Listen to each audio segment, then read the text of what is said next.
Зайчонок-одуванчик проснулся, когда папа и мама еще спали. Скучно ему стало. Пойду-ка я в поход. Решил одуванчик. А когда мама с папой проснутся, я уже вернусь.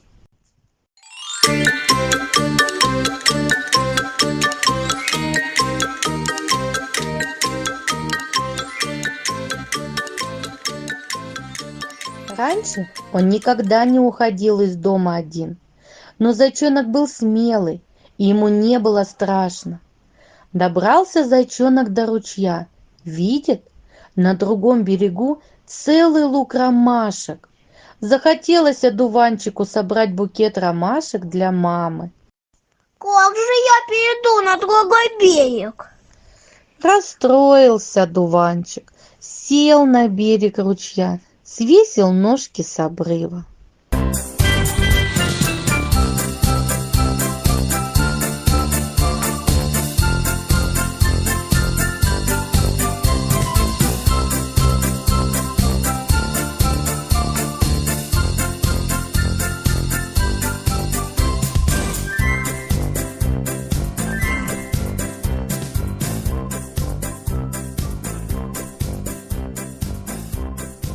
Тут из-за кустов выскочил волк, схватил одуванчика, зарычал. Сейчас отнесу тебя своим волчатам. Рррр.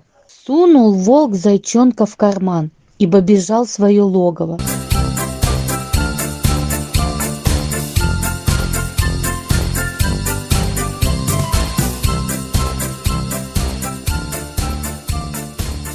И вдруг остановился. Он подумал.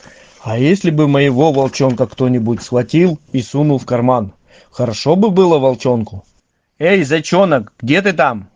Закричал волк. У него был очень большой карман. Там были шишки, сучки и даже ветки деревьев. И зайчонок среди всего этого добра затерялся. Эй, зайка, ты живой там? Я здесь, живой. Испуганный зайчонок высунул уши. Почему ты был на ручье один, без родителей? Спросил волк. Я пошел в поход. Пропищал зайчонок. А тебе родители разрешили? Нет, они еще спали. Он пошел в поход без разрешения. Понял волк.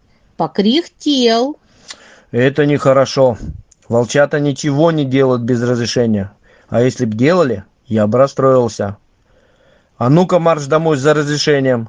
Сказал волк и выпустил одуванчика из кармана. А я тебя тут подожду и потом снова поймаю. Зайчонок припустил так, что только пятки засверкали. Волк не стал ждать зайчонка. Он знал, что родители ни за что не разрешат одуванчику идти в поход одному. Кругом столько опасностей. Можно утонуть в ручье. Может дерево на сыночка упасть. Его может поймать и съесть волк. Вздохнул волк и отправился домой к своим волчатам. Он по ним уже соскучился.